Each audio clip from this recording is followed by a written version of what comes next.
Can you say hard hats, folks? Hard hats, lunch pail, steel toe boots. Anything short of a championship this year is a failure. Look at this boomer right here. You've just got so much talent here. Somebody said we need to apologize for Jalen. Can I close it, John? What are we apologizing for? What did we say? What did we do?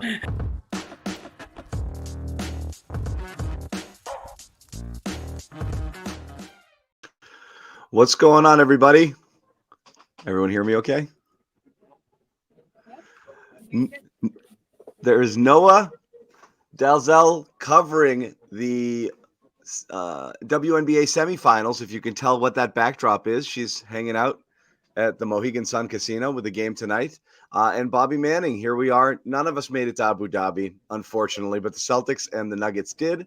And we have our first preseason game in the books, and we're here to do a Garden Report and talk to you guys all about it. So happy to have basketball finally back. It's a preseason game, so there's not a ton that we're going to get too serious about, but it's always interesting, what we learn from watching this and things that we were looking at coming in. And among those things, I think we're going to be Jason Tatum and his kind of reworked jump shot, rotations, who's going to play when and where, who's fighting for those kind of like 9, 10, 11 spot minutes on the team. And, there's a bit of a cluster at the bottom end of the roster and how that's going to look. You've also got a couple rookies. You wanted to check them out. A new free agent, Lonnie Walker. I don't know what's going on with him. We'll talk about Lonnie a little bit too, but outside of the one thing that's clearly going to jump out, I think for most people, which is the 61 threes. If anybody had a question how Missoula Ball was doing in the offseason, it's fine. It's all fine and well. It's back in full force. But I'll start with you, Noah. Anything that kind of jumps off the page is the first thing, that you kind of took away from today's preseason opener. Yeah, I think the Tatum looked good. His shot looked good. That was a big story, and I'm sure we'll talk more about that. But then the other one was just I spent so much time in Vegas watching Summer League games.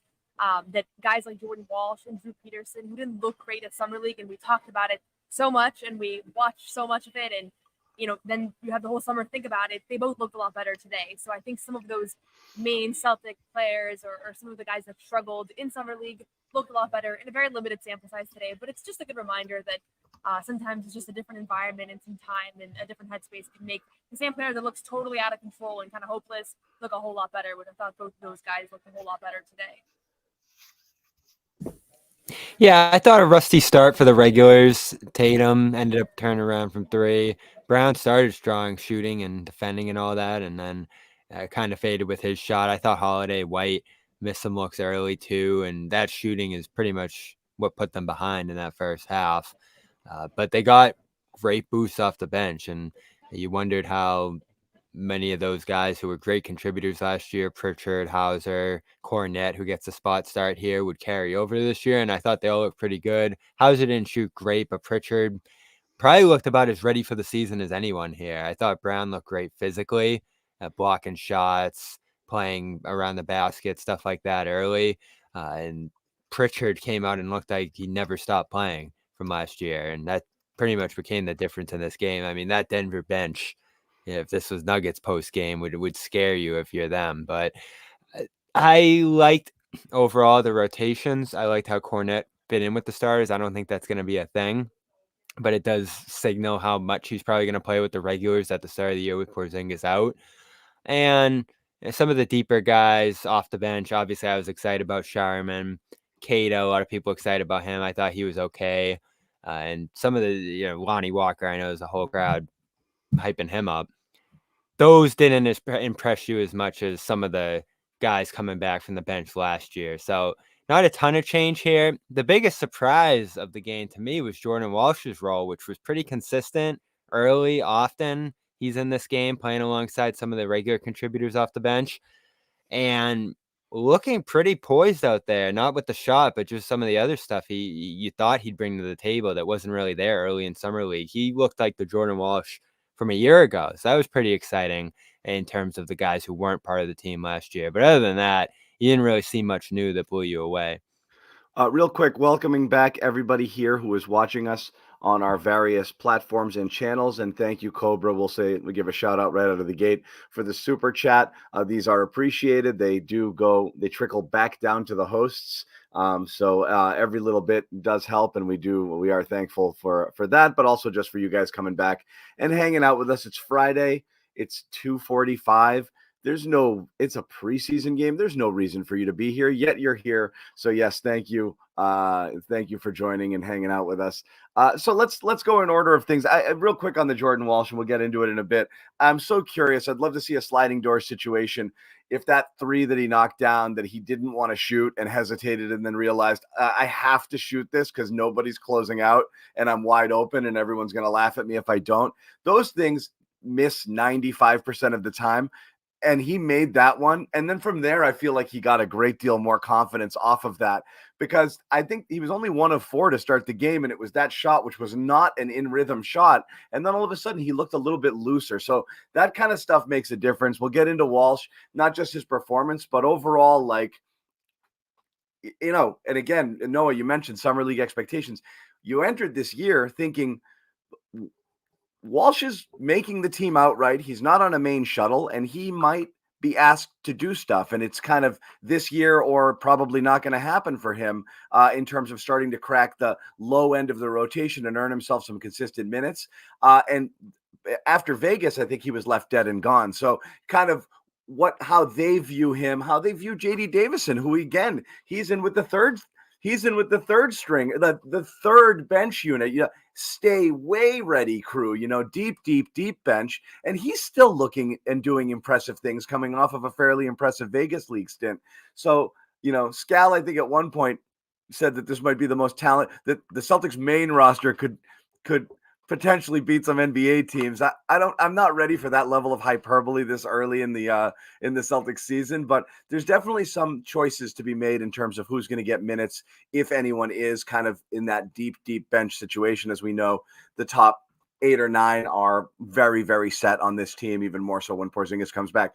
But in order of, importance to the team, whether or not, I don't know where your panic level was, Noah, on the Jason Tatum shot stuff. I don't think panic is the right term to describe it, but I was definitely very curious to see not just how it would look, because I can't tell. And if any of you want to put on your shot doctor, outfits and tell me whether you're seeing discernible differences between what we saw on the broadcast today and what you've seen in practice from what he was doing before, or, it's kind of more of the same.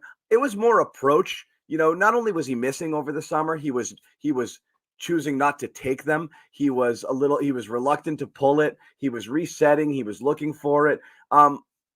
He made 3 3-pointers, which is great tonight for the people who were concerned. But the thing I like the best is he was just going for it. He was just looking for it. Let me just kind of do my thing, do the pull up, do the spot up, which is what he's supposed to do. He shouldn't be worrying about mechanics when he's playing the game. Yeah, I would say myself, I ranked pretty low on the concern level for Tatum's shot. I think it's more of an acceptance that he's not like some sharpshooter. Like that's not his role. That's not his thing. He can shoot at times. And I think I look more just the big sample size of like, what has he been able to do over the last few years?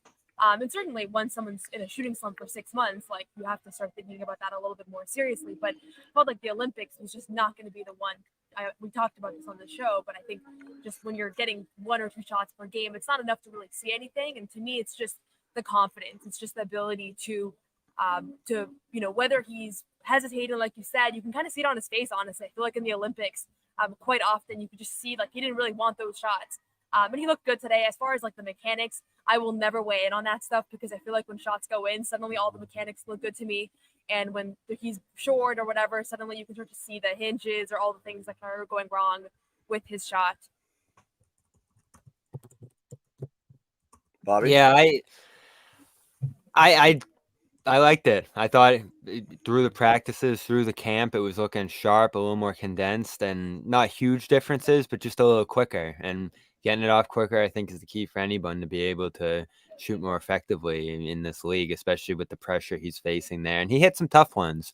I thought Brown got him a good opportunity off one of the long offensive rebounds, and that was the big thing for them, 3-point shooting in this game. They got so many offensive rebounds, especially early. And those are always going to set you up for good opportunities outside. So it's good to see him start off on this footing. I think he split the first 2 pair, finishes 3 of 7, aggressive from out there, hunting it. That's what you want to see from him. And it says a lot about his role still at this point, right? They want him shooting a bunch. They want him being the guy who draws pressure out there on the 3-point line. Everything funnels from there. In fact, much of the game plan for Boston in this game looked like an exaggerated version of last year's. The 3-point volume, the offensive rebounding. They had 17 offensive rebounds in this game. Big reason they won. And Tatum pretty much focused on the 3-point line. And I think that makes sense for him this preseason, right? Get up as much as possible, find a rhythm out, and put everything behind you. So look, that's my thing is I didn't know whether he'd be like embarrassed, right? Like not meaning like, what if it doesn't fall? Are people going to say stuff, like, and that's not quite the right term, but like it's a preseason game, but there's no question that like there's a lot of smoke surrounding Tatum in this coming off this offseason with all of the stuff with the, getting benched in the Olympics and the shot not necessarily falling. And then, him consistently addressing the, I'm one of the best players in the league, even if you guys don't think so sort of thing. So he kind of entered it with this weird, like defensive vibe about himself, as opposed to someone who should be king of the world right now, coming off an NBA title, the best player on the best team and all of that. So I was kind of curious, is he going to get in his own head if the first one was a back rim, and then he misses the second one too. And I was like, oh no, I was like, is he going to start thinking? And I'm so glad he didn't, because, he did keep shooting it and they did fall. The third one fell. And then it just kind of looked normal from there, because Noah, as you said, maybe the notion of Jason Tatum, years 1 and 2, or kind of bubble year Tatum, where he was a little bit more of a deadly shooter, maybe that's gone. Do you think it's gone? Or like, are we just reconciled to the fact that it doesn't necessarily have to be that good for him to be a great player? Because it's two different things. If it comes back and he shoots at volume at a elite clip, approaching 40%, and he's hitting those step backs, he's all of a sudden the deadliest scorer in the league, but if it doesn't, he has to work a little bit harder for his buckets. Yeah, that's where I land on it. And is my audio better? I realized I think Yeah. It was a little low before. Okay, cool. So I think where I land on Tatum is that if you look at the broad, years of his career, he has not been a consistent 3-point shooter, compared to some other shooters that we know in the league, that's kind of what their thing is.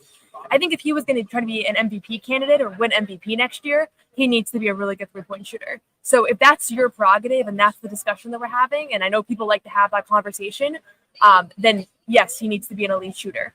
Outside of that conversation, I don't think it really matters, because we saw how effective he was in the playoffs without being able to shoot. And I think that was a little bit below what we can come to expect of him, 28%. But I think there's a little bit of an obsession with him and his 3-point shot that ends up kind of taking a lot of the air out of the other things that he does really well. And the only time it would actually matter in my eyes is if we're talking about an MVP campaign, because there are guards that can shoot like that. There's guards like Jokic that he's never going to be able to rival his efficiency offensively. And so that's the only time that I think that his 3-point shot fixation really should come into play. Unless things were to go south beyond what we've seen of late. And again, like, I'm cracking up with the graphic here, but it's a little unfair because he did. I'm sorry, I couldn't help it. Oh, it was you? I thought it was Ahmed or someone. No, okay. I couldn't help it. I couldn't help it. I'm sorry. Yeah. No, I had to say something. But I couldn't help it. I'm sorry. I know it's a little bit of trolling. It's true, right? It is. It's mean. I'm just being funny. But it's Friday, 3 o'clock. When's the last Derek White shot that was made? Also June. I know. I'm just kidding. But no, I'll ask you this, because Bobby's mentioned it before too.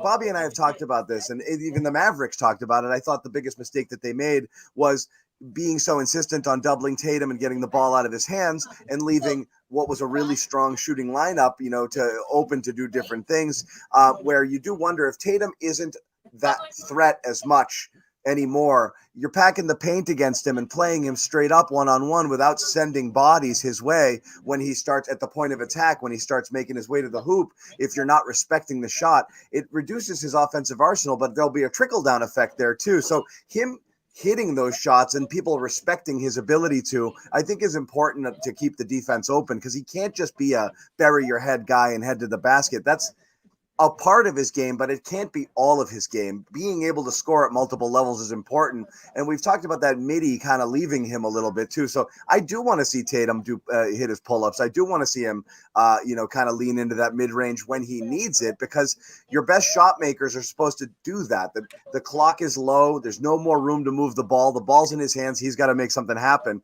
You want to make sure that he can do that. And that's kind of his thing is, you're a difficult shot taker. You have to be a difficult shot maker. So again, good to see him kind of knocking these down. Bobby, anything more to add on this convo before we move on? Because he needs to take those difficult shots, because that's who he is on this team. It's going to happen. And he's a 37-ish guy for his life, right? So we know him. He's made his career to this point by being a little above average from three. He's never been a sharpshooter out there, never been a 40% guy on high volume. So you have to figure it's going to be 35, 36, 37. The concern coming out of the Olympics, coming out of the playoffs, is that something went wrong and he dipped down to being a guy who's around 30%. That's where it'd be a problem. You can't have a guy who's taking as many for this team and is essential for this team having that kind of slump for the year. You'd be readjusting everything you want to do at that point. So that's the encouraging thing here, is that this isn't broken. He went back and made some tweaks. Maybe it's not elite. Maybe it's not where you'd love it to be for MVP purposes, as Noah said there. You'd have to get pretty hot from that standpoint to be in that conversation again. But if you're somewhere in the middle, that's where you can live with it. And they're going to live with the variance a little bit, try to negate that with offensive rebounding, some other things for nights where they miss. It's just astonishing how they were able to take it to another level in this game. You think 40, 50, that's like the max amount of threes you can get up. They're pushing it at another level here. Is this what they're going to do in the regular season? That'll be interesting to see. I don't think anyone's trying to get themselves hurt here either, and going kamikaze style towards the rim. And there was a half crazy. Speed to the so they were going through the motions for sure here, which is let's just kind of whip it around. I actually thought there was pretty good ball movement. It wasn't just especially early. It wasn't dribble up and chuck it. They were actually moving the ball pretty well inside, outside, running some cool stuff. They had Cornette coming out high and as a screener, and still playing not quite like playing like you would with Cornette, but they were kind of moving him around and bringing him away from the paint there, and using him as a ball screener sometimes. So there was definitely an emphasis on let's create as many of these looks as we can get. What do you think of Cornette starting? Right away, 11 rebounds, 3 assists. But I'm going to let you have the Cornette conversation. You can have the Cornette conversation with Bobby. Here we go. It's year 5 of Luke Cornette. He was fine. He's good. I feel the same about Luke as I've always felt about Luke. But yeah, go ahead, Noah. He's reached I think we're going to level. see more Luke. I'm happy for you, Bobby. I think we are going to see more Luke in the fall. I'm happy for you, Bobby. I know, I really am, because I think Al. I think today Al not playing at all is expected. I mean, it's not shocking, but it's also indicative of, I think, everything that we've come to see with Al in the rest days is only going to be intensified. He's 1 year older and he's off of a finals run. And so I think we're going to see a lot of Luke in the fall. I think especially with he's your starting center on a lot of nights. In my understanding of Xavier Tillman is that he's not a guy that they're going to pile minutes on. Even if he's playing well, I think with the knee stuff, he's still somebody that they're going to monitor. So yeah, I think we're going to see both of those guys quite a bit, though. I didn't even have Tillman on my kind of bingo card for today to talk about in this show, because that's kind of a good and a bad thing. There wasn't anything there to discuss, but I kind of was hoping to see a different looking Tillman, one that looked like completely more athletic than the version that we had last year that I chalked up to knee issues. I think we do have to point out he did have a procedure that we weren't aware of until very recently, and so he could still be working his way back. But I was kind of hoping to see a leaner, meaner, a little bit more – my earbud fell out – a little bit more, kind of spry Tillman, and I didn't see much of it tonight, but I also he just didn't do anything that was grabby in any way. I don't think Tillman had the kind of off season where he was working on his game all summer. I think he dealt with it. He talked about this in practice the other day, but he dealt with the death of his father in the spring, had a lot of like mental kind of peace recovering to go through, and then had the surgery. So I think for him, like, he's not one of those guys that's been all summer like refining his game. I think he's going to ease back into things. It is a good sign that he had the surgery on July 30th and that he's already back out there. So it wasn't anything that substantive. But the shot looked good. I mean, he went 2 for 3, a small sample, but that's a big thing that I know that they're really hopeful shot's about. important. Yeah. Yeah. They really want to see that. There, right? On Joe's team, if you can't at least threaten to take that 3, there's really not a place for you. And if he's not going to bring you other things that a traditional big does down low, where if Kata, and we'll get to Kata in a little bit because he had kind of an adventurous day as well. I'll be hearing that scream in my dreams, by the way. I rewound and listened to that like 100 times. But was it him? I need confirmation. I don't know if that was him. It might have been a fan or something. I wonder. That was unbelievable. It was unreal. Drew laughed out loud on the broadcast, and he's floor level, so I'm guessing he Drew's in Boston. they were remote. Drew's in Boston. Okay, he's not out there. Forsberg's out there. He's the only one. Yeah. Okay. So I don't know, but anyway, we'll get to him in a little bit. But you're right. He has to be able. Louise, what's going on? Sorry. Louise, are you mad yet? We haven't talked about JB. Should we stick something in here just to commemorate Louise's return? And he's gonna be like, huh? I don't think it was him. Really? I don't know. It was. I have no idea. I'll have to go back and watch the tape too. That'll be the first thing I look at when I go back and watch the game. I rewatched it a ton, and I feel like it was him. But yeah. For Tillman, my big question still, where's he fitting in the offense? And it's great that he's hitting threes in this game. I don't know if that is sustainable. And the tough part for him, the part that Joe's always wary of there, is that the Nuggets ignored him. I mean, that play where he hit the corner 3, they were all standing in the paint just daring him to fire away. And it's great if he can make them pay in that spot. That changes the shape of the floor a little bit. I thought he took some tough shots too on the run, on the move that you probably don't want him taking. But Noah's right. He didn't have an off season to work on skills or any layers of his game, or even, I'm sure, conditioning. I'm sure he's still in a pretty early stage in terms of getting back into game flow and rhythm. So that probably accounts for a lot of how he looked in this one. I want to say he got on the court the week before camp started. So he's pretty early on right now. And that knee's been a problem with him for a long time there. It's definitely a luxury to have him because the defense is so effective.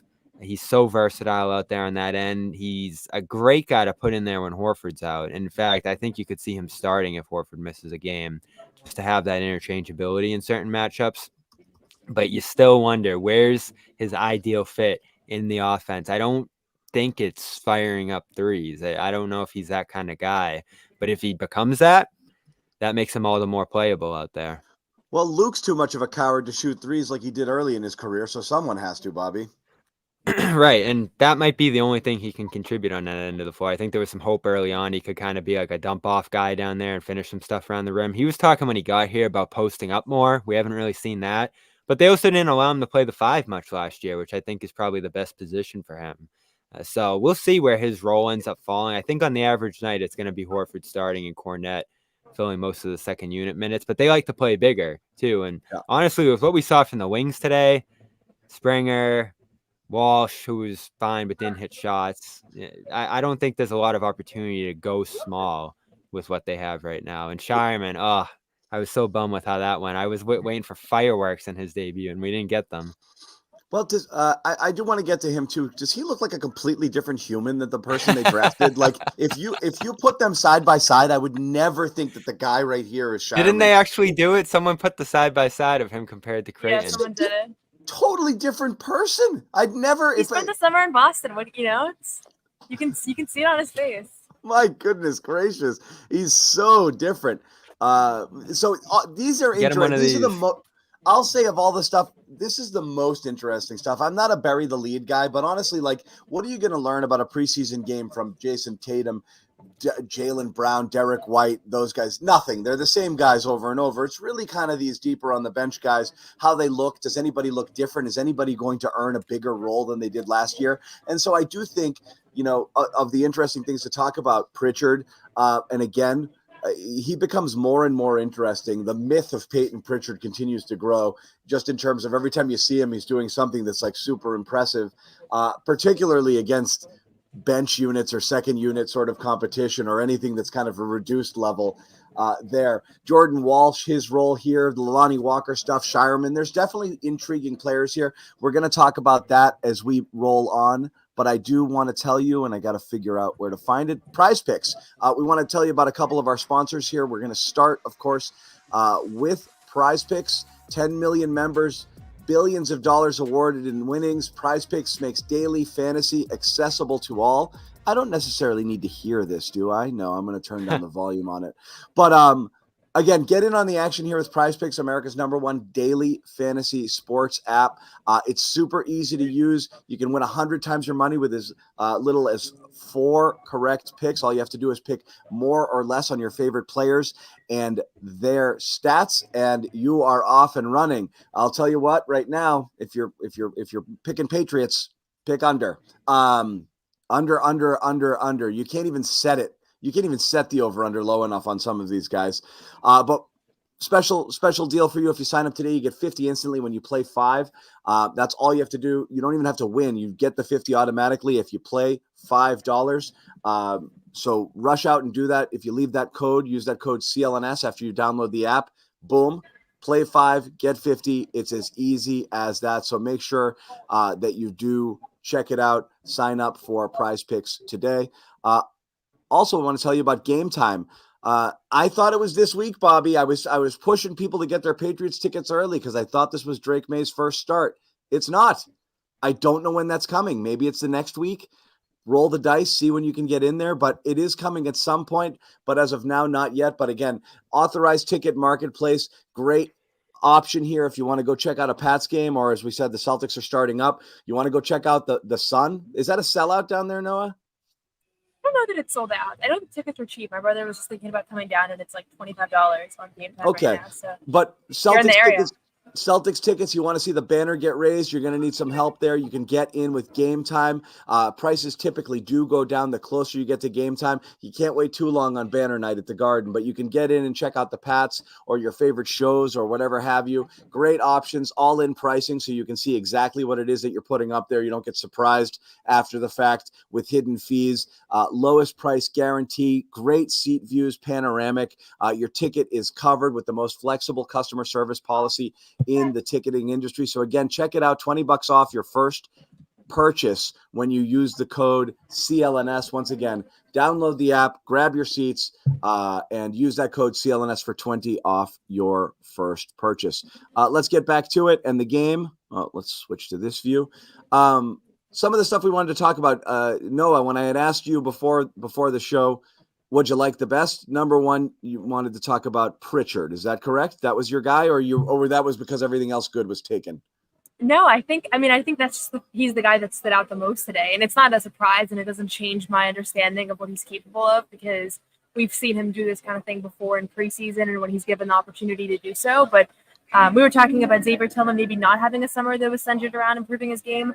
I guarantee that if we had to look at like who took the most shots this offseason, I bet Pritchard would be up there. But he looked great. And I think that, again, it just reminds people that, you know, when he has the touches and when he has the opportunities, he has generally over the last year or so shown that he's capable of playing a bigger role. And I think that the hope and the expectation for him this year is to have a little bit of a larger usage rate and a little bit of a larger role coming off the bench, especially because you're down Porzingis, Al's not doing much. The bigs are all low usage bigs. So I think Pritchard's going to be one of the guys that like maybe creates his own shot a little bit more.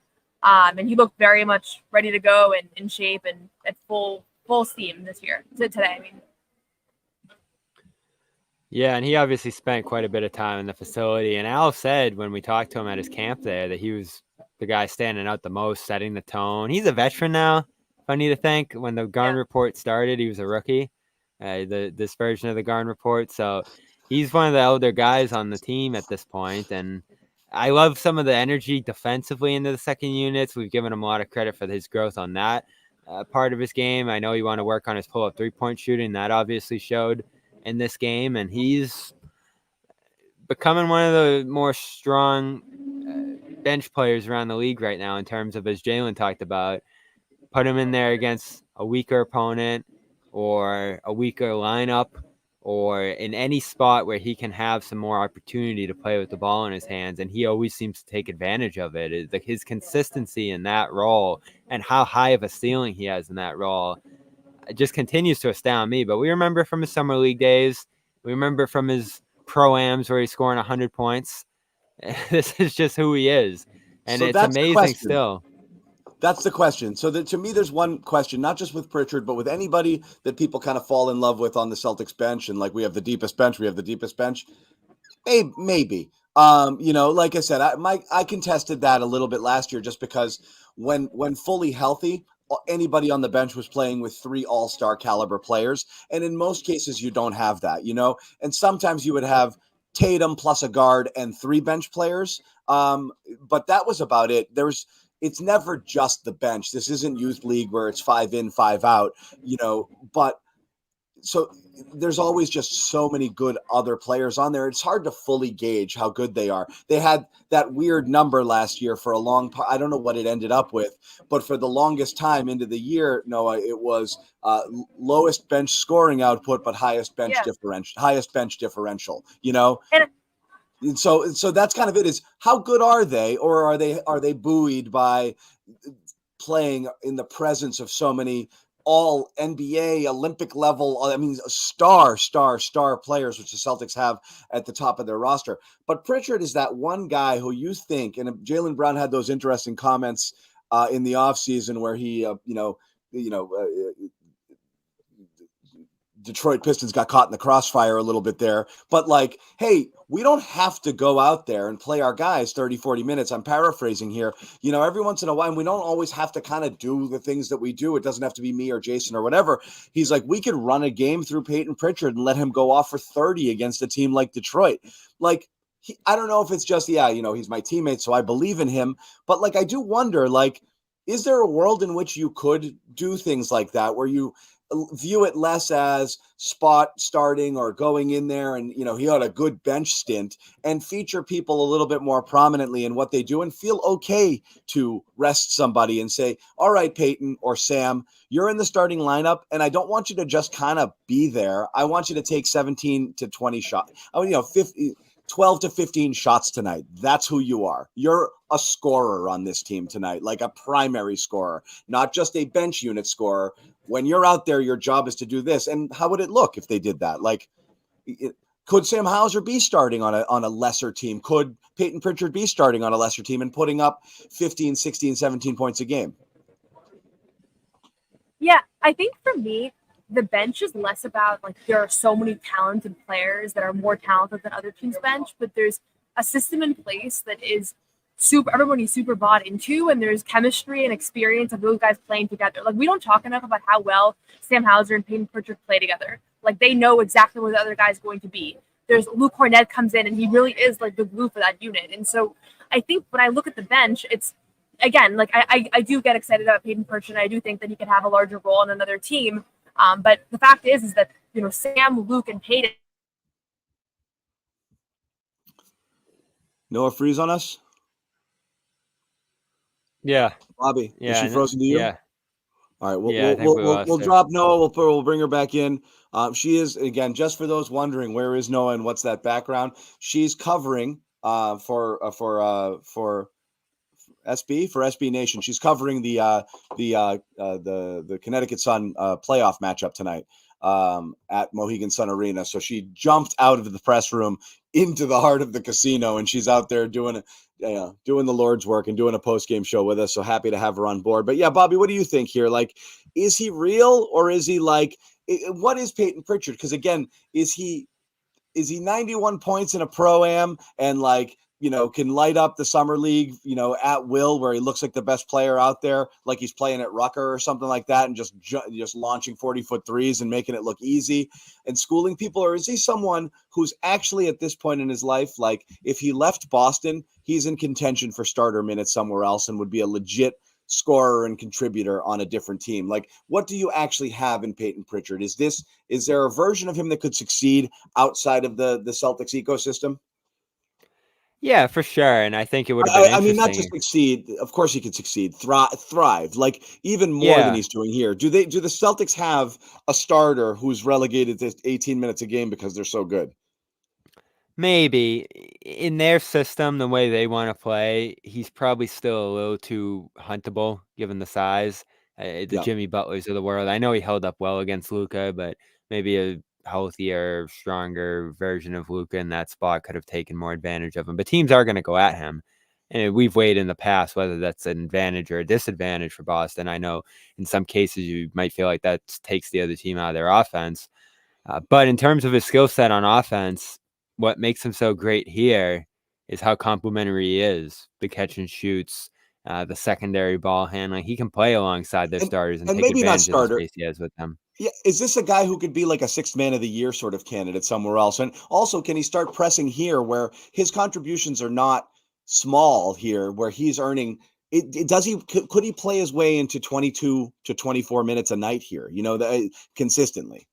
He should this year. Back to that conversation about the bench and letting them play against the Detroits of the world. They should lean on these guys. They've won so consistently with that second unit. Back to what Noah was saying And again, I last take it year. back. He was 22 last year, so I'm sorry. It was a little more than I thought. I thought he was a little lower. So I mean, he got the minutes. He almost scored double digits. Is there another level? Can he go a little bit higher there? Can he be 13, 14 points off the bench sort of guy? I do wonder.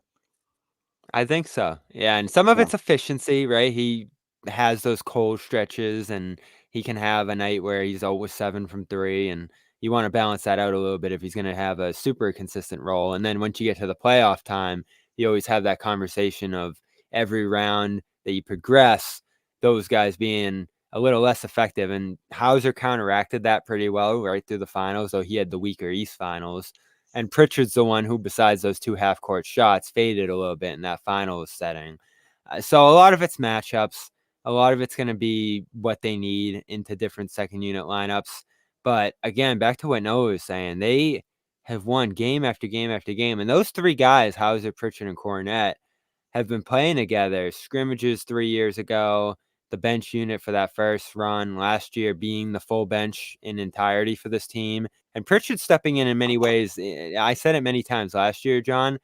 He did a lot of Brogdon things. And we remember how significant of a role Brogdon had here playing that role. And in many ways, I think Pritchard surpassed what they needed into the playoffs at that Yeah. spot. So 6 man, probably a little short in terms of the volume he's going to get here. But Is that a hype if you joke? did put him in San Antonio, as it looked like was going to happen there for a minute, on that version of the Spurs, I don't think close to 20 points per game would be out of the question. Right. Can he do the Banton somewhere bad? I bet he could. Look at what Ban did. He's a million That's what I times just better said. than I Ban. just said that. Right. By the way, I'm emphasizing it. By the way, I'm not. It's not the humor isn't lost on me that in place of Josue, Noah had her Wi-Fi crap out. So yes, it happens, but it's not her fault. Died, but I luckily had a second computer.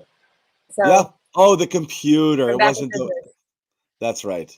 That's My right. Wi-Fi is great, actually. Yeah. Connecticut Wi-Fi. Yeah, no, it's all good.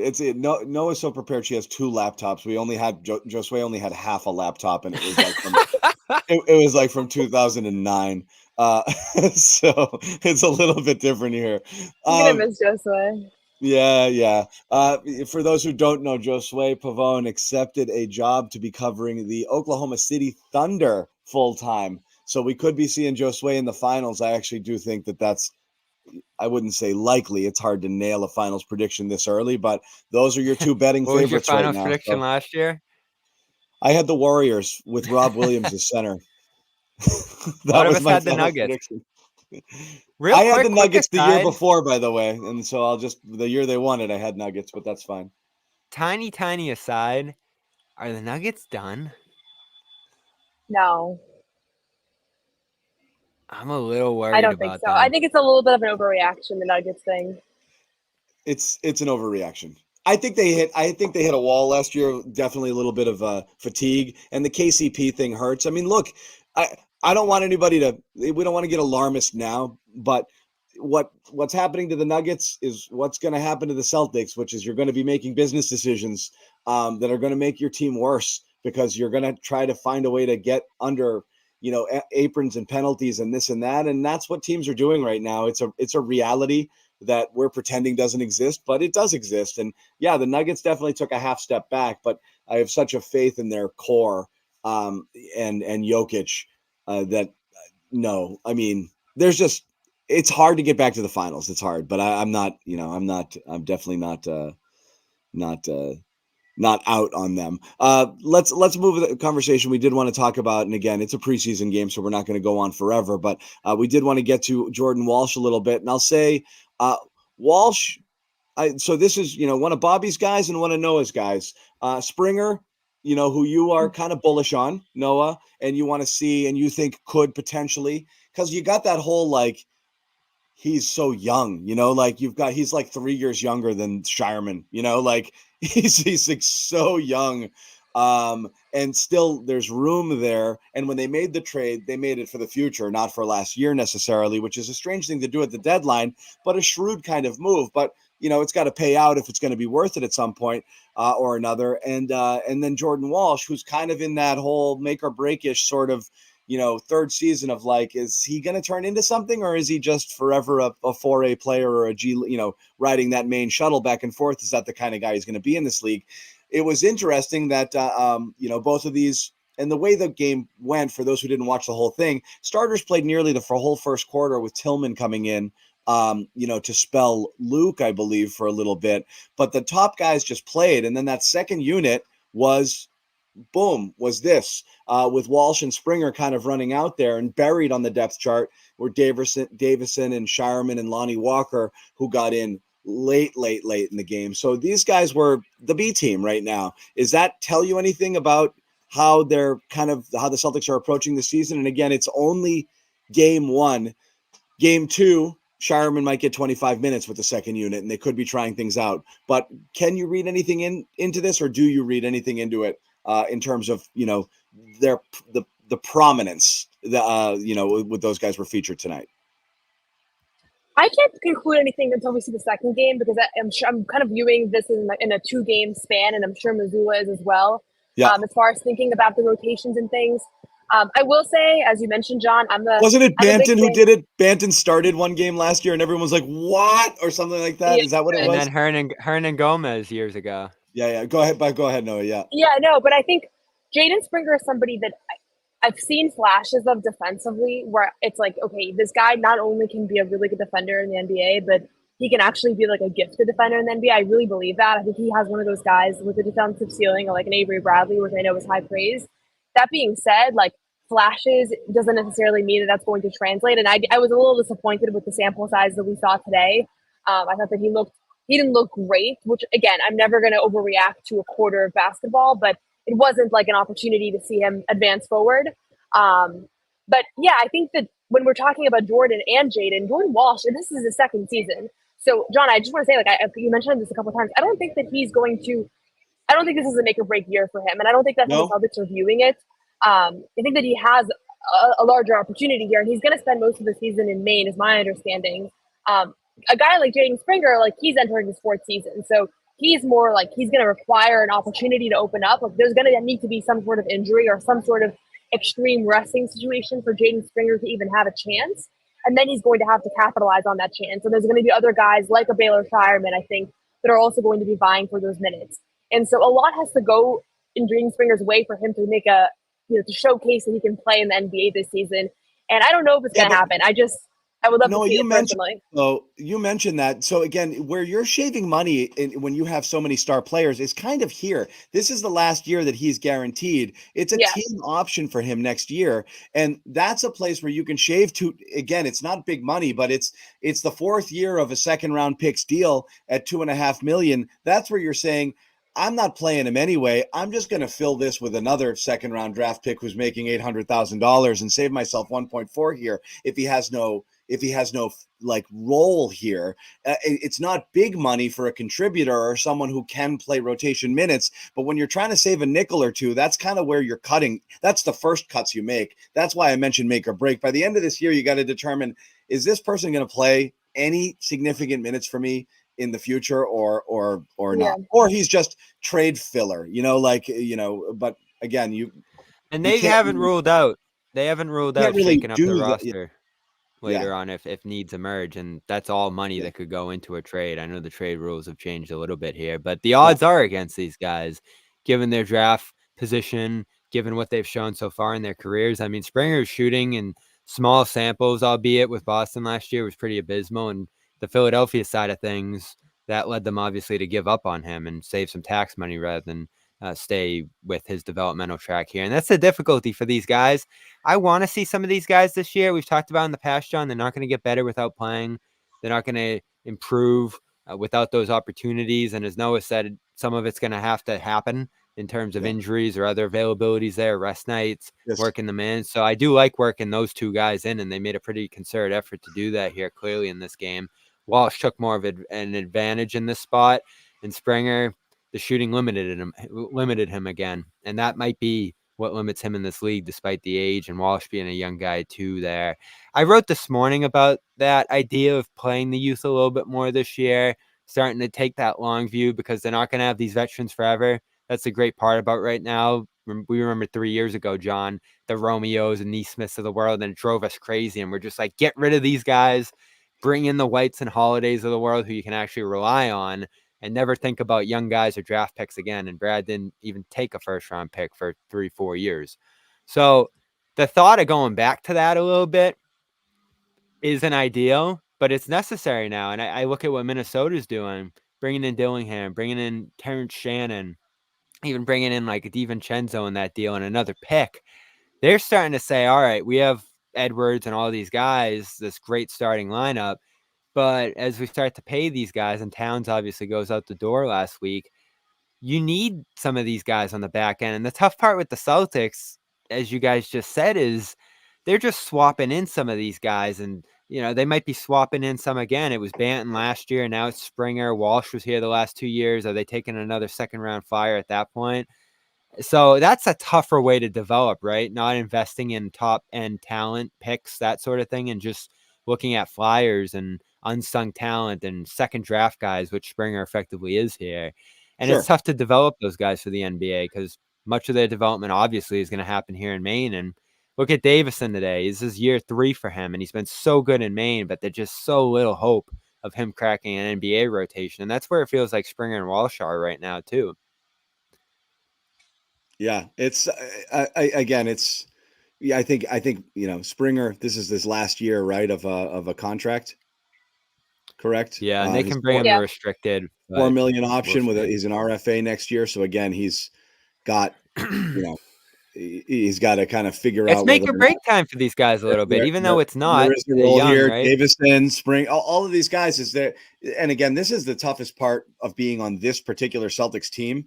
It's there's no room to develop at this point. It's again, what are you doing? It's basically just like Hunger Games, for like, the 10th man minutes right now between 5-6 people. And that's about it, and we saw it last year. It doesn't work that way, even with established NBA players, let alone young people who haven't played at this level trying to find their footing. We watched the Lamar Stevens, Banton, Brissett, shuffle last year, unless someone was kind of given 12 to 15 minutes every single game in a particular role and just told to go out and do that nightly. There was no way that those people were getting in any rhythm. So it's really going to be difficult. So I don't want to say concerned, but if you're going to throw in overreactions for today, not just today, but today in the summer and this and that, it's you have your first round draft pick in a while, and you don't know what to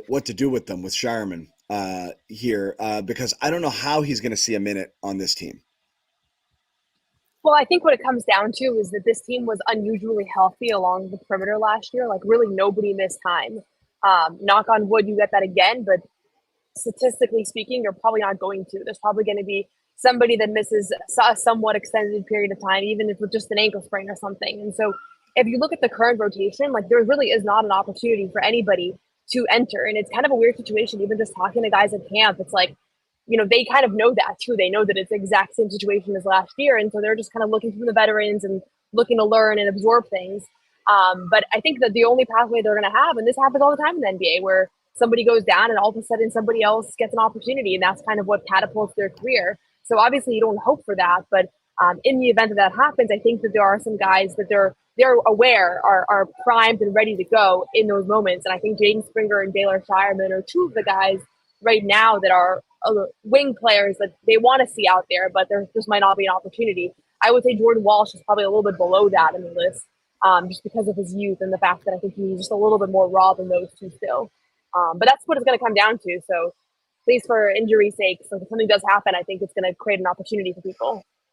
But I'll go back to the creativity thing, John, finding ways to get them in there, finding ways to utilize them. You don't want the Neesmith situation where you're just throwing a pass to a Yeah, grenade. that's what I always think back. Yeah.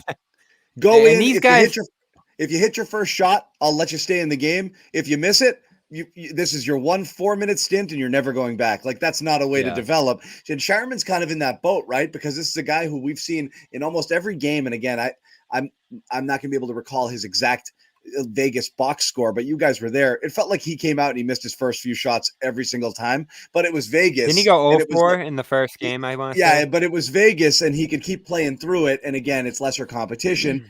And he got to kind of play through his issues, and then some would go down, but I mean, he immediately comes in and it's trying to pass to Keita in transition. That wasn't great. At the top of the key, and Keita's like, "What the f- are you throwing me the ball for here? Like, I'm not the guy you pass the ball above the arc." And then he misses his shots and badly misses. That freaks people out a little bit. And not only was he missing to start a lot of those Vegas Leagues games, he was side of the backboard or air ball sort of missing. And that's what he did again tonight. It's easy to bury the rookie too. And that's what they did in this game. I was a little surprised that happened, but that's where he is. Obviously not fully up to speed with everything yet. But like Noah said, I do think and this is the best way to look at it, Noah, is it's a 2-game sample where it would make sense. I'm going to be like 3 out of 10 annoyed if Scheierman doesn't get legit run against actual NBA players in that second game, running with a second unit or maybe even going in there. And again, here's what, just to quibble, I get it. But in the preseason, you should be mixing and matching a little bit too. So you do want to see, I didn't love you know what? I take it all back. I get it. It's the first time together. You want to see the starters together. You want to whatever, but you also want to see them mix with other people and starters. Because as I said, is in the NBA, you're not playing 5 in, 5 out. So you do have to kind of see it. So I do want them to get into some regular rotations and then just one day decide, okay, Scheierman's going to be in here and he's going to play with this. We're talking about overreactions though. People are already taking to Twitter and calling him a bust. Okay. Bust, to which Bobby Manning had to come in and vigorously defend it. No, preseason overreactions. Are we a little? Like I said, is there enough in your snapshot view to be like, I kind of was hoping to see a little bit more. I'm not going to go as far as to say bum, but are you, and again, I hate using concerned or alarmed. We're not trying to stir a controversy here, but as you're watching Scheierman, what are you actually thinking and feeling deep down that you feel that you can't say out in the open because then people will jump all over you and say that you're, overreacting? Like, what's your nonsensible take? Mine? Noah first. Your nonsensible gut reaction. I only have sensible takes, John. No. That's not how I play. I don't know. I mean, it's not the point of this exercise. That's not how I play. No, this I game. know, but I mean, so Baylor hasn't looked great, but the thing is I feel like he can make make 2 or 3 3-pointers, and all of a sudden we're having a completely different conversation, and I just can't bring myself to go there, even inside. I don't even think he played minutes in this game. No. What did you say? He came in at the very end when it was just garbage time. Think about what he did today. He did nothing today. Yes, it's a ridiculous overreaction. But between Vegas and now, and just seeing, he didn't shoot well in Vegas. But seeing how he one thing you moves can athletically, and any concern over, I see people talking about like he looks a little slow, slow-footed. And this and that. And is there anything that kind of like, well, yeah, I kind of need to forget the shot. You assume the shot's going to fall. He's a legit shooter, but he's also a good playmaker and he's a good ball handler. He has good basketball skill. Just what translates to the NBA level, it's hard to see. And it's definitely hard to see in the first time he's played against anybody who isn't on a Vegas League roster, which is what we're seeing, what we saw for 5 minutes tonight. Well, the concern is he's a ball handling player who probably won't have the ball a ton. And I said it during Summer League, he just does magical things with the ball in his hands. He's such a great passer. He's a rhythm jump shooter, obviously. He seems to be more comfortable shooting off the dribble rather than standing in the corner, catching, shooting, what his role will probably be early on in this offense. So that's where I go back to the creativity with Walsh. Can you get him going downhill a little bit more toward the basket, off the ball? They actually had him at point quite a bit in this game, which was weird. Again, back to experimentation. So I didn't really understand that. Springer, probably another guy who's going to have to screen and catch the ball inside the arc and do some stuff in between because the three is just not there. And with Scheierman, probably needs some opportunities to be a secondary ball handler. I'd love to see him get the ball a little bit on the break. Just do some of the things because he ended up having a pretty effective Summer League despite the fact that he didn't shoot. Why? Because he's a good rebounder. He's a great passer. And the defense, that's going to be the biggest hurdle, obviously. And maybe that's not at a point yet where they feel comfortable mixing him in with some of the regulars yet. But there's ways to hide guys in that aspect too. And, you brought up the 10th man race earlier, John. Like, Walsh isn't a great shooter. Springer isn't much of a shooter at all. Some of these guys we're hoping could fill a spot like that don't have a shot. And Scheierman does. And that's why I think he's in the best position to run away with that spot. If he can just figure out the speed of the game, their plays, all the stuff they're trying to do on defense. And some of that's a little bit of a compromise, I think, with a young player, right? He's not going to do everything right. Want to compare it to Drake May, John? There's going to be mistakes. There's going to be some issues here. But you have to deal with some of that to get the upside to it. I don't want to compare a borderline second rounder to a top 3 pick. Well, that's the thing too, right? He fell to 30 for a reason, and we're going to see some of those words. Yeah. Again, we have to be realistic about it. If you go through and you charted the NBA draft, and it's changed over time, just as the composition of the draft has changed, and it's just incredibly. There's so much talent out there, and it's just challenging to make NBA rosters. But I mean, again, 1 to 5 is where you're finding the majority of your all-stars. 5 to 15, you're lucky if you get your rotation player is the reality. And anything 15 and beyond, if these guys stick on rosters or end up being rotation players, it's usually a pretty big success. Of course, there are stars throughout, and you can find them in different places, but don't cherry pick. Well, this guy went in the 20s and this guy went in the second round. The reality, the expectation is if Scheierman sticks and is a rotation player being drafted at 30, it's a massive, massive success by the Celtics front office being able to pluck a player like that at this point in the draft.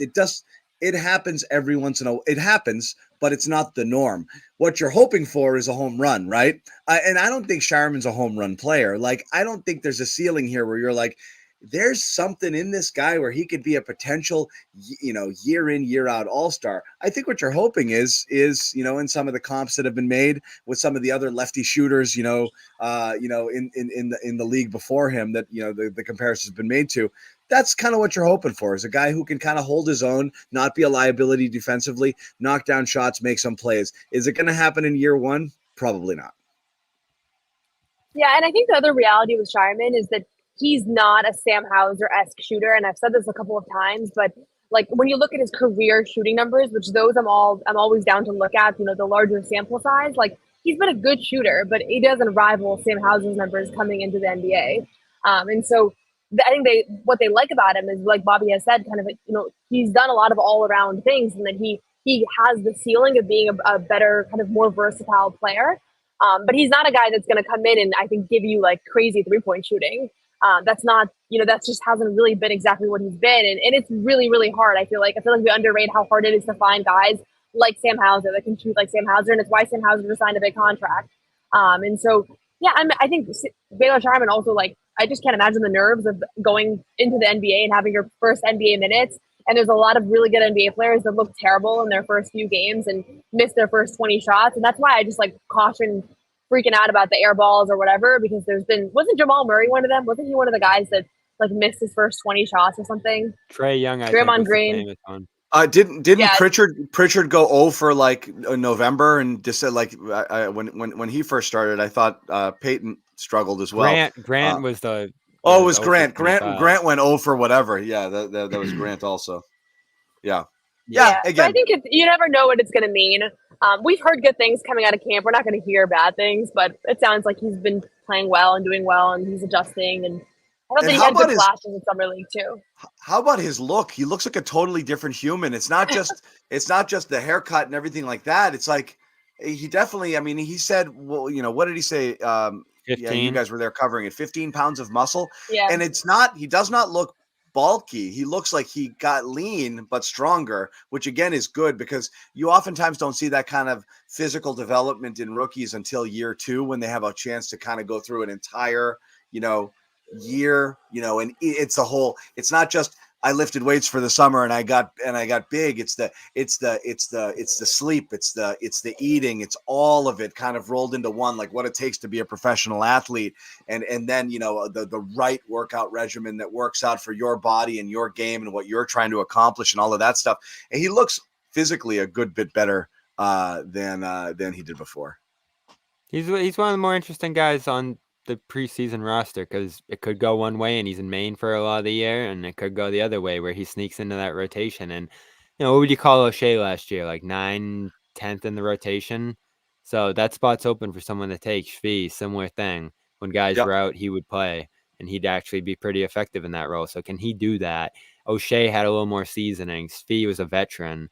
There's a rookie trying to do that in that spot. And then you always go back to, does he have the coach's trust, which is a challenge in almost any situation. I think that's going to be something Joe has to deal with as well. Is he'll have his guys, he'll have the people he trusts. Then when you have to go to the third wave of guys, who are you going to rely on? And that's a real question here right now, because there are going to be nights early on where they're pretty thin in terms of what they have, and who can step in and help them do some stuff here. Walsh probably in that conversation. Scheierman, maybe. Springer. This comment here from Derek. Noah said this off air before we started. He spent a couple months in Boston. That's what happened to Scheierman. He looks like he's about to rob Fenway Park. An extra in Missoula's favorite movie. Yeah, it definitely looks like he's got a little bit of Boston in him now. We need to ask him about those memes. We got to ask him about it. Yeah. Final thing here. To anything for that's left over that you wanted to talk about before we wrap it. No, I just think my trips to Maine are going to be more useful this year because I think there's going to be a lot of interesting guys over there. So I was just thinking about that. I think they are going to have a lot of the guys that we saw today are going to spend a lot of time in Portland just because there's really no space for them. So that's where I'll be on my off days. Your off days. That sounds fun. I thought JD. What are you doing on your off days? I'm working out of state. Okay, for fun. I'm acting as the sole media member at the Maine Celtics games. That's fine. We need it. Bobby begs me for these trips, and I'm like, if you really want to, go. Yeah, you can go.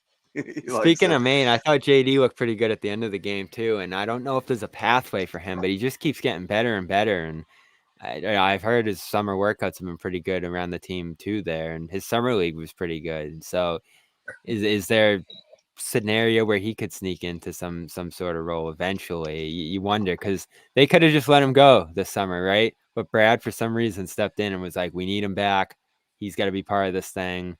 I know JD wanted to stay a little bit too, but he actually looked like he took a step late in that game, so I'll give him some credit for that. Lonnie. Oh yeah, I guess we got to talk about it. So that's the other thing I wanted to say is what are we doing here? Like you talk about like not playing. Fine, Scheierman. Scheierman started the fourth quarter with what was clearly team 3. Walker wasn't even on team 3. Walker was on team 4. On whatever's left at the very end of the game. He entered late with 4 minutes or so. Left in the quarter there. Took a couple shots. That's it. So Noah, you and I and several other people, who follow and cover the Celtics, our initial reaction to the Lonnie Walker signing was like, this is an actual basketball player, like, here for nothing. Like, this could be a steal. And then immediately the reports started to come out like, yeah, it's one of these weird contracts and he might not even make it. And then everybody's been pouring like cold water on Walker, like a deluge of cold water on Walker since that kind of initial spark we got after he signed. And feels like the vibes here are like, guys, don't overdo it with the Walker stuff. I don't think this guy's going to be here. Were we totally wrong? Is there no place for him here?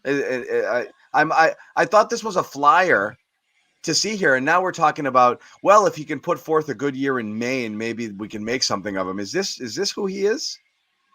So first of all, I think that people owe Bobby an apology because people were very mad at Bobby for saying that he might not make the team, and I do think that's very likely to be the case now. In fact, it seems pretty obvious that he's not going to make the team in the 15th spot, and then he's first going to go to Maine. And I think the better question is, does somebody pick him up and does he find a spot somewhere else?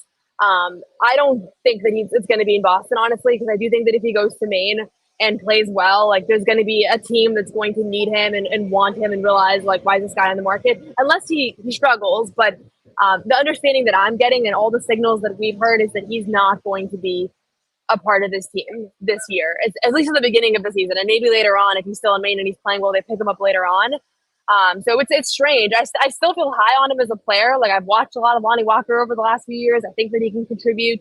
But from the financial situation and just what we're hearing, like it doesn't seem likely that he's going to get that 15th spot. So just mentally preparing people. I think people are going to be a little bit disappointed because I know fans are excited about him, and I get it because I was too when the initial signing, was reported. Yeah.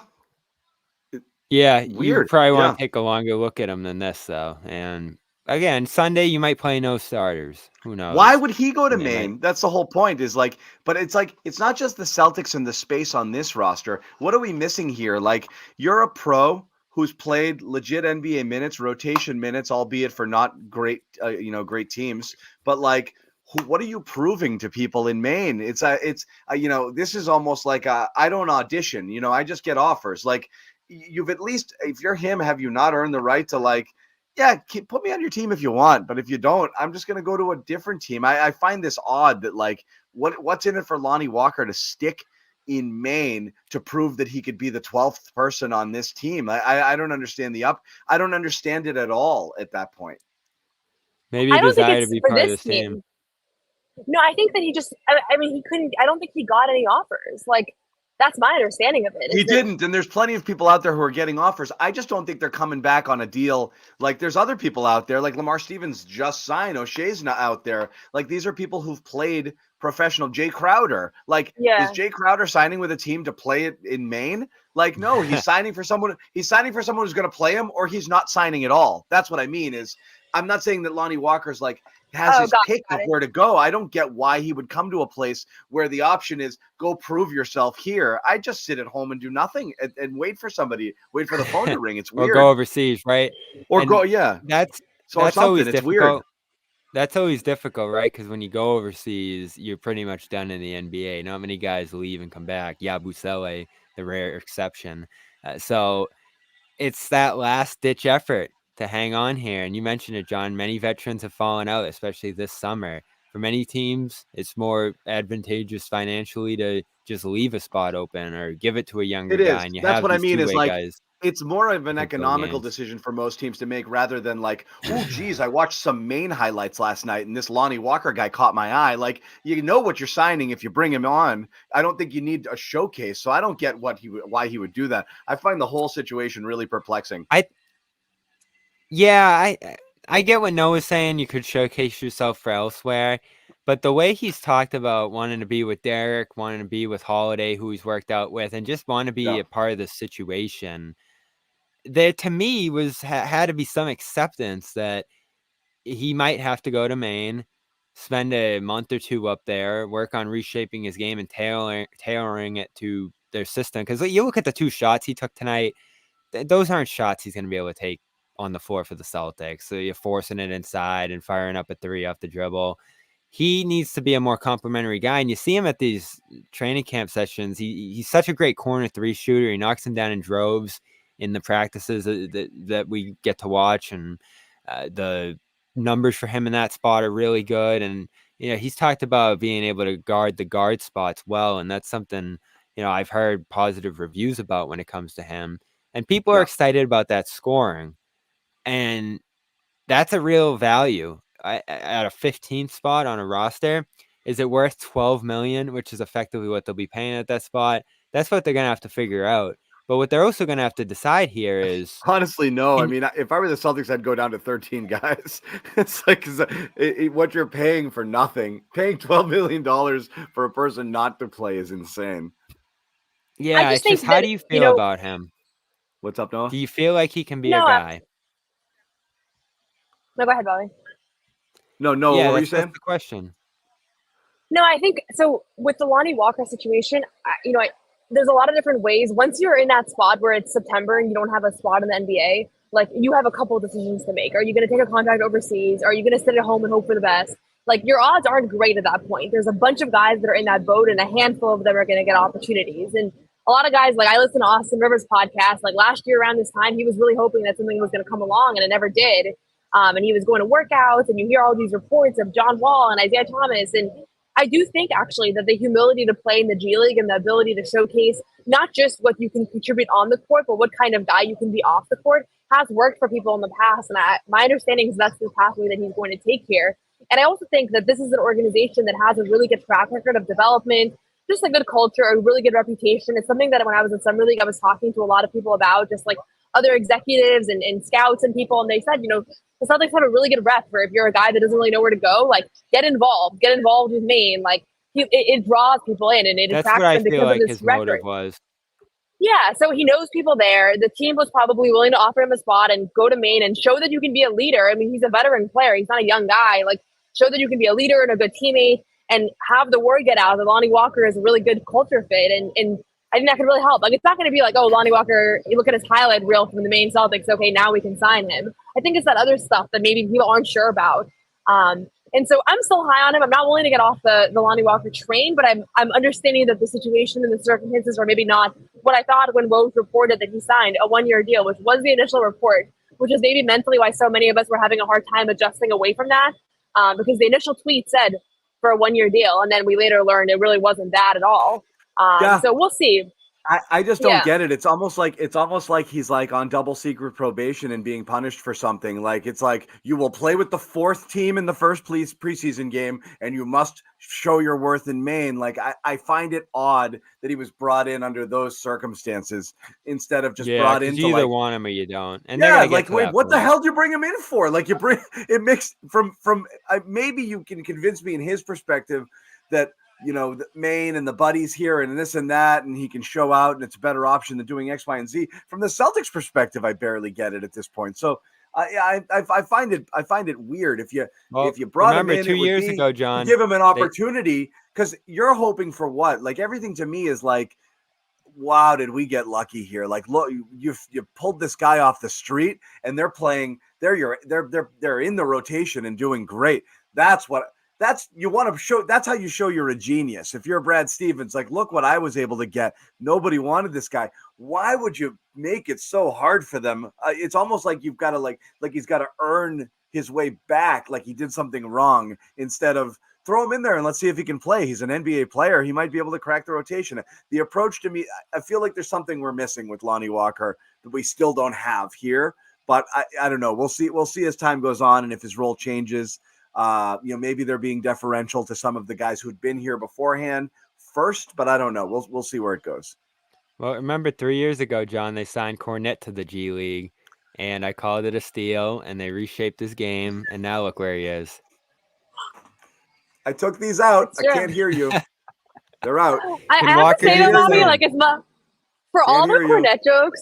Luke Cornette is a very good basketball player, and he's been a very important part of this team. So I do think you hit your, to it was the right take to hold on to because it has aged well, even though people are always going to hate on Cornette. I just have to put it out there to your credit.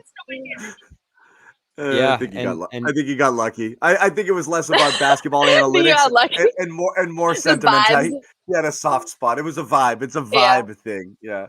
But anyway, that's fair. The vibes are impeccable. So there's something to be said for vibes. I like that too. Yeah. Anyway, as we said, the Celtics defeat the Nuggets 107-103 in their first preseason game. There's a second one coming up on Sunday. That one's at 10 a.m. We will be back. I'm not sure in what form, but certainly Bobby and I coming in here, and it's a great appetizer heading into the 1 o'clock games for those NFL fans out there. And of course, sadly, you may have to see me back on the air doing a Patriots post-game show talking about how Jacoby The worst game looked. of all time. The worst game of all time. Let's put us out of our misery, guys. They're actually are they favorites in that game? They are. They're favored by 1.5 points, and the over/under I think is like 7. Yeah, they're favored to win like a 5-3 game. So yeah.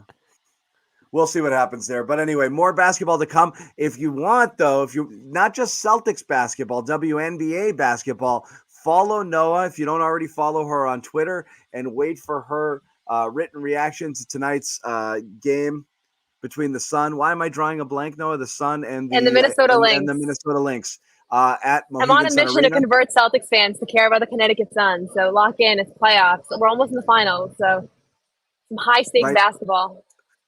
Noah, at what point is Boston getting a team?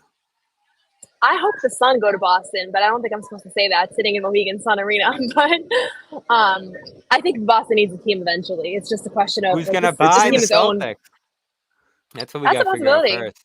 Yeah, that's a possibility that it's a joint deal. Whoever buys the Celtics brings in a team?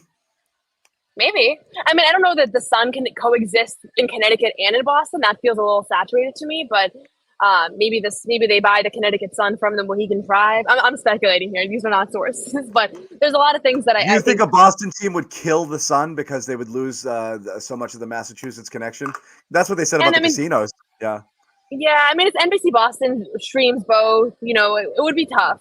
There's already, I think, a smaller fan base here than most other teams. But I'm lowering my voice because I'm amidst them. So. Well, you're right, because you got a team in New York as well, and where are you pulling from in Connecticut if you can't do that? But yeah, I mean, I think the model there is what with the type of crowds you get at UConn games, which was always consistently extremely strong there, and it wasn't just students. There was a lot from the community that were going to those games as well. So. Boston seems poised to support a team, though. And when you think about what the Red Sox have lost in the summer, maybe there's some opportunity there to pull in some. I've always said between whether it's WNBA or if MLS ever got higher than being a 4th-rate league. And they're not in Boston, which is the killer. I know, but there's such an opportunity there because of, not just the Red Sox, but baseball. I've always thought baseball success so much relies on it running unopposed. But with the WNBA's rise in popularity and obviously like the huge numbers that you get for younger generation flocking to international soccer, there's such an opportunity there to capture eyeballs. But I think a WNBA team in Boston would do really well.